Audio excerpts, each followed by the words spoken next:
Hi, everyone. Welcome again to another podcast and video clip from Teacher Joseph. And today I have with me my dear friend Meysam from Iran.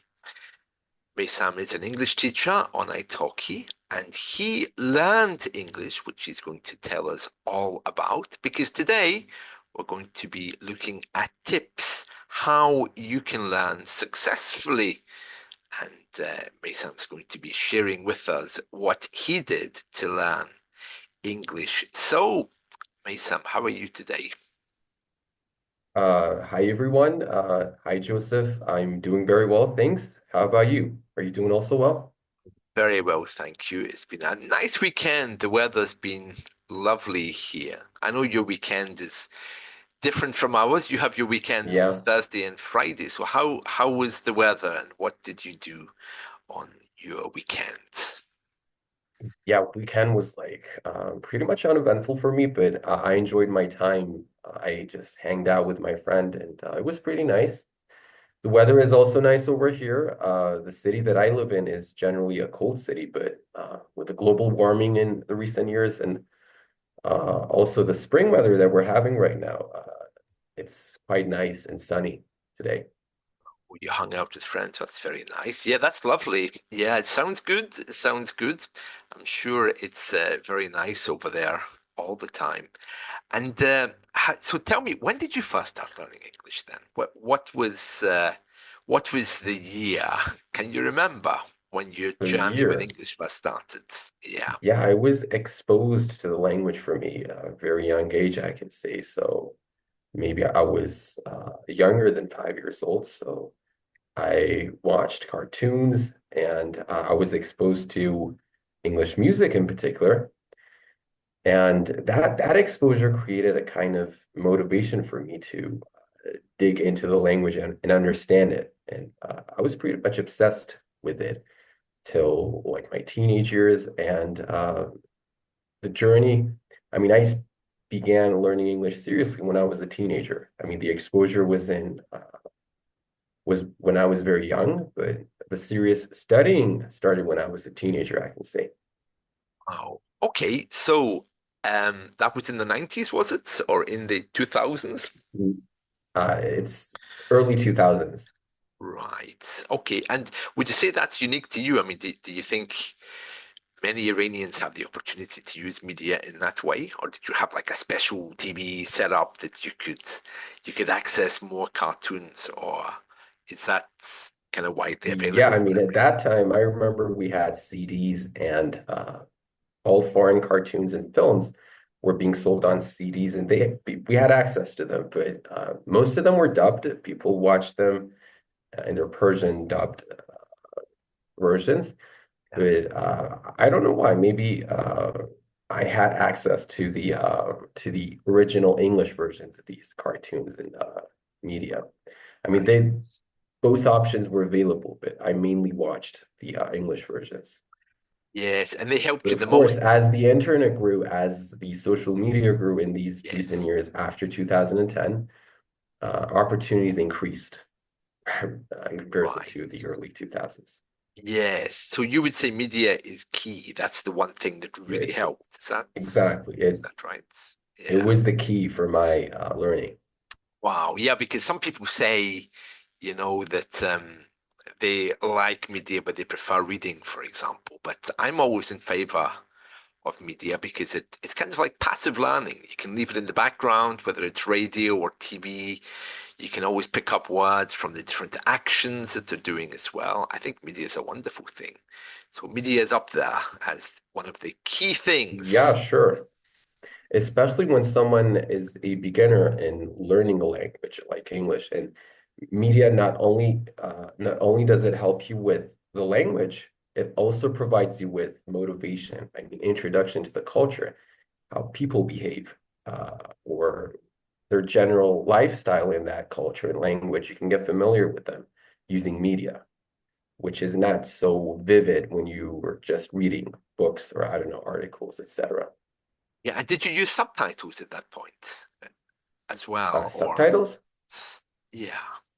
Did you say you use Yeah, I subtitles? remember when I didn't under when I was a beginner in English, I watched movies with subtitles, but as I grew, I gradually omitted the subtitles and watched them in original audio.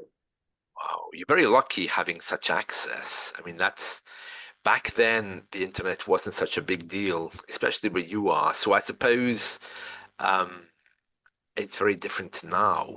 But well, that's great that media was such a great help.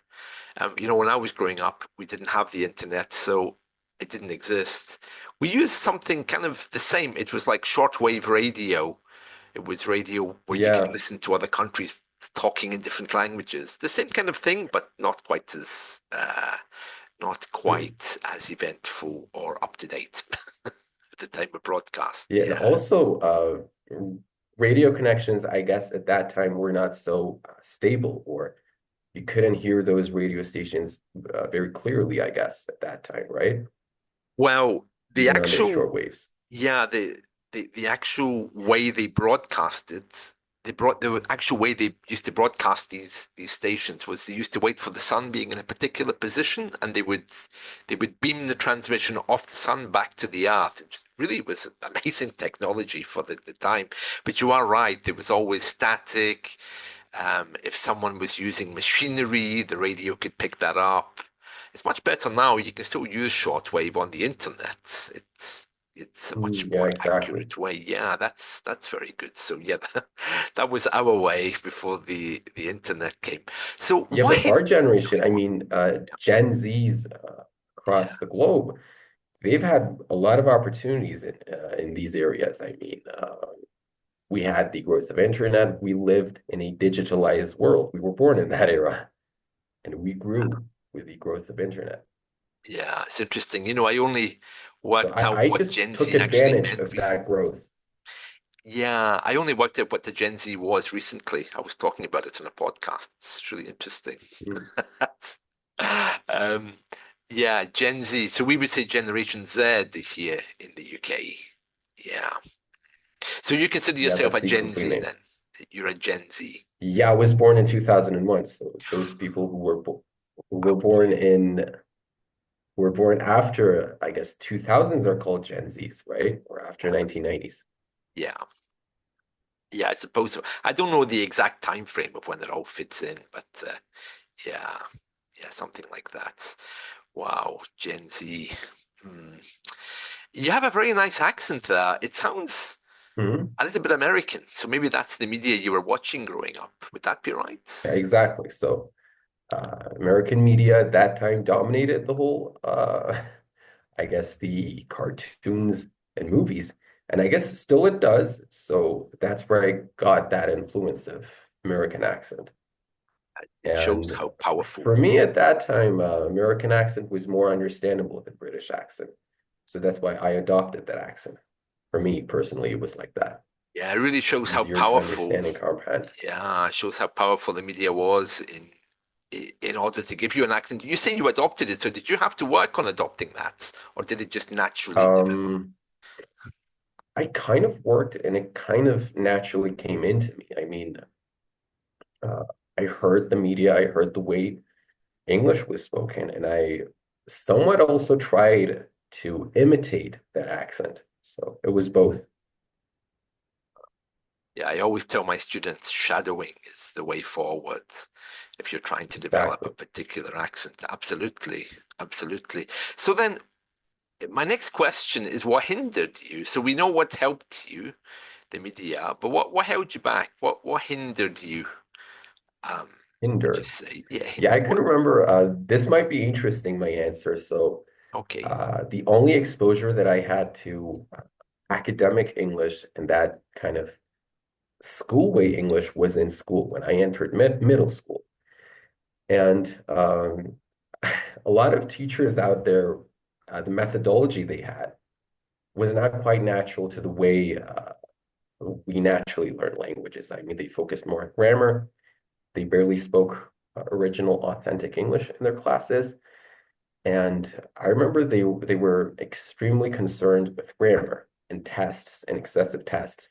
It kind of helped, but I guess something like 60 to 70% of that was a hindrance and a major stress. So maybe academic English that I experienced in school could be easier or it could be more fun. Right. In that Okay. way, it could be more helpful. So, what would you recommend for people who are learning today then? You're saying shadow, get, with stuff with an accent that you like. If you're focusing on accents, don't stay too long with the books. Make sure you're hearing. Mhm. That, that's what you're saying. Exactly. And by the way, the teachers that you have, they are very important. I mean, if you're learning with a native speaker, it's going to be way better for your accent than a non-native English speaker. So uh, students tend to copy their teachers who serve somewhat as their role models. So shadowing is definitely very important. And just to hear as much as possible is also going to be very helpful. Yeah, absolutely. I would agree with that 100%. Some students, they listen to a lot of American media because it dominates them, as it does with us. There's no escaping American media. But when it comes to shadowing and listening and learning, yeah, it's very important to narrow down your media, not only to one country, but even to one city. Try to be as local as you can, especially here in the UK, because we have so many different accents.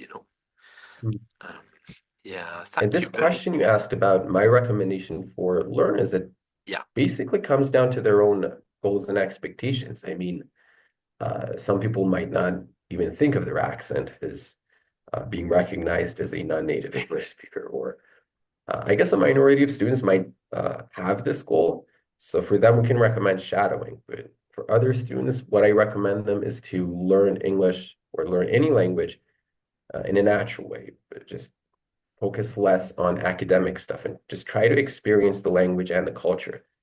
And that should be their main goal. And by adding academic English books, grammar rules, for example, it can serve as a good assisting tool in order to improve their own English. So it shouldn't have to be their main tool, just to focus on academic English. Right. Yeah, I would agree with you 100%. This is what I always tell my students. It's really deep. I mean, it comes down to identity as well, with who you really want to be in the English world, to find who you are. It's, a chance to escape your current identity and reform yourself as an American or as a British person. That doesn't mean to say that you have to come and live here, but it's all about tribe and who you want to be like and who you want to associate with and the kind of life you want to live as well. So it's not an easy question about identity, and in a second language. When you're a kid, it's easy because you just go with who's around you. But as a learner, when you're an adult, your tribe is very artificial and sometimes non-existent. Exactly. It's a very difficult Yeah, thing. but in this process, it's a difficult process. But what I also recommend, besides that methodology, is consistency. So consistency is, I can say, the number one and the most important thing that a learner must consider. So studying languages on and off will, I can say, never help, but studying very small portions of language each day, but for a long time, will definitely be helpful. And this is very important. So you mean the consistency as in the habit of doing it every day, or do you mean with the same materials as well? Kind of both. I mean, if you've got a good textbook, a good grammar book that covers the rules very well, so you can consistently study it and review it in different time periods. But also considering the general English learning process, it's somewhat a lifelong process as a non-native speaker. So you constantly need to try to maintain your uh, languages that you've learned as a non-native speaker. Yeah, and for students who are watching this, I mean, if your teacher hasn't given you a good textbook, or at least recommended one, then ask him or her to either give you a PDF or to recommend a book because they should be aware of what you need. Um, So don't be afraid to Exactly. approach your teacher. Yeah, to ask for that.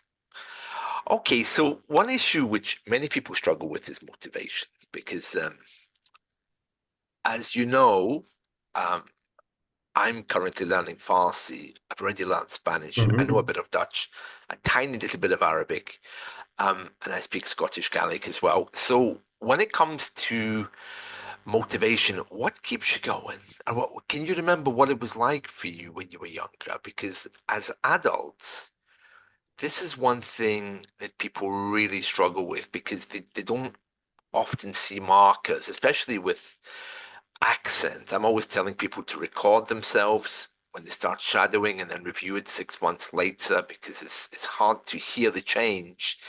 But what motivated you to keep going? Was there anything burning in the back of your mind that's So really my motivation actually changed in different time periods of my life. So when I was very young, my main motivation was to connect with the media and just try to understand what I'm hearing in those movies or cartoons that I watched. And as I grew older, my motivation was to succeed academically in school. But I can say the biggest, I mean, the game changer happened when I spoke with native English speakers. And that kind of connected me with the original culture and language. And my biggest motivation in this time period and after that time was to connect with foreigners. So I like the sense of connection that I get with people and foreigners. And that motivates me and that energizes me to work on my language daily and to improve it. wow, that's quite something. And have you ever been outside of Iran? I mean, did you go and live in America or in the UK or anything like No, that? unfortunately, I've never been abroad, but I plan to go someday and Wow. visit at least some countries. Wow, you're kind of like living evidence that it's possible to have a native accent and live outside. It's very Yeah, unusual. probably can say that. Yeah, yeah. I've met a few Russians who've been able to achieve a perfect English, but not quite like yours. Theirs was more Sherlock Holmes like because he'd read too many Sherlock Holmes novels. It was a little bit Hmm. aristocratic and fake. But yours seems to be very natural, which is a wonderful thing, and it should assure people that it's a goal worth aiming for. Um, okay, so are there any particular books, novels, podcasts, things that you could recommend for people who are on the Yeah, journey of English? on this matter, as I believe in consuming authentic material. So we're not, I guess the main focus of one person should not be academic English. The main focus should be uh, reading or exposing yourself to the things you like in the target language. So if you're into movies, I recommend uh, going and watching as many English movies as possible. So, for example, IMDb's top 250 movies is a good list to pursue. You can watch those movies and just try to expose yourself to the language. But regarding academic English, what really helped me was I had a book for improving my listening skill. The author was, I guess, Jack C. Richards, Tactics for Listening. So we did that in school, and it really helped to improve my listening comprehension. And I guess this is like I can see the main book that helped me to improve my English at that time. The And go-to book. also, I read some grammar books, English Grammar News series. Oh Uh, yes, yes, they're very they had famous. different levels, basic, intermediate, advanced. And I consistently studied those for several years. And I still sometimes go and see and check some points, hints from those books. So it's really comprehensive.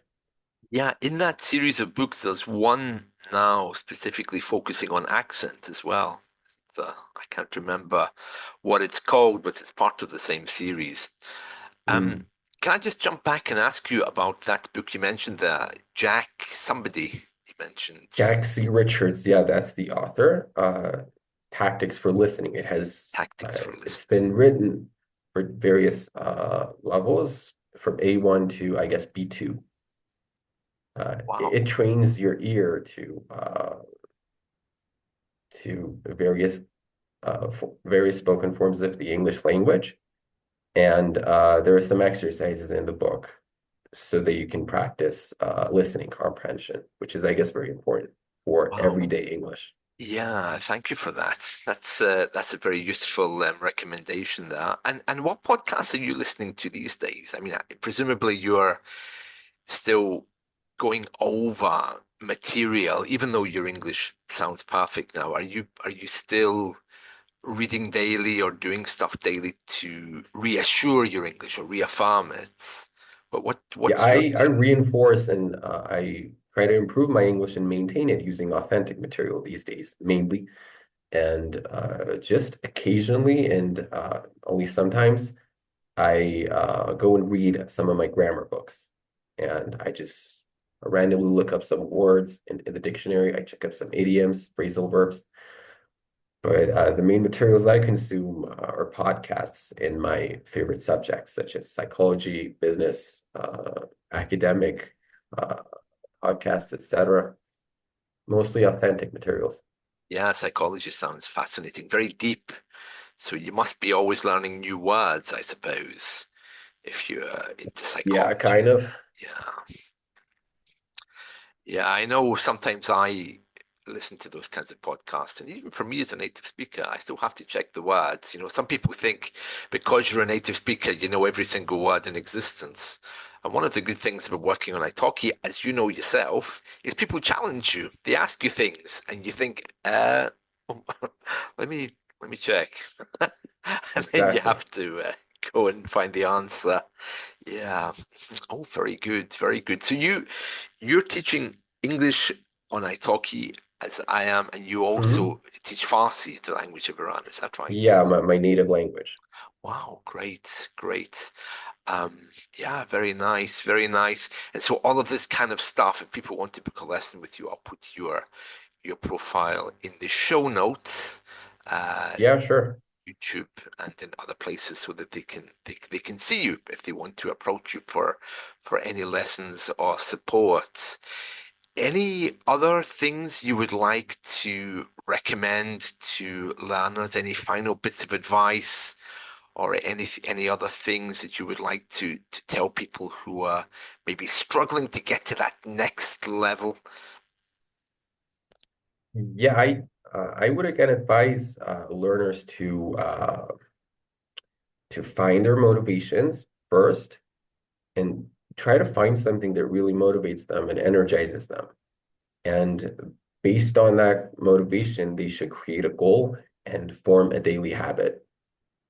And this process will naturally lead to excellence in their target language. I mean, this has worked for me in these years, at least. Wow, that's really good advice. Yeah, that's really good advice. When you get older, you become a bit old and cynical. For me, what I found as well is, and I'm always telling this to students, is just to make sure that they remember to stay open. What part of my daily practice is just to take 5 minutes to say, okay, I'm going to be open now to hearing what people have to say, to hearing what I have to learn as well. Because if you don't do that, there's a danger that you become quite closed and hard to hearing people's words, what they're really saying behind the words, where they're trying to go. So, yeah. Oh, very Exactly. nice, very nice. Well, thank you so And much. there's a Chinese proverb, I guess it says that the best time to plant a tree was 50 years ago, and the next best time is right now. So Wow, one should that's very start doing and accomplishing his goals, his or her goals from now on. interesting. Oh, all right. I'm not sure if there's an English proverb that goes along with that. Probably just the usual one, which we hear all the time, and that is the best time to do something is now, I guess. Yeah, Yeah. Well, thank you so much, Meysam, for being with us today. It's you're been lovely to welcome. have you here. Thanks for having me. It was an honor to be here. Thank you Thanks. so much. And as we say here in the UK, don't be a stranger. That means feel free to come back again and tell us Yeah, what you're up sure. to I'll if be you more than happy. wonderful. All right then. Well, thank you. And thanks to all of you for watching with us. And I'll be back again soon with another podcast. See you all. Bye. Bye.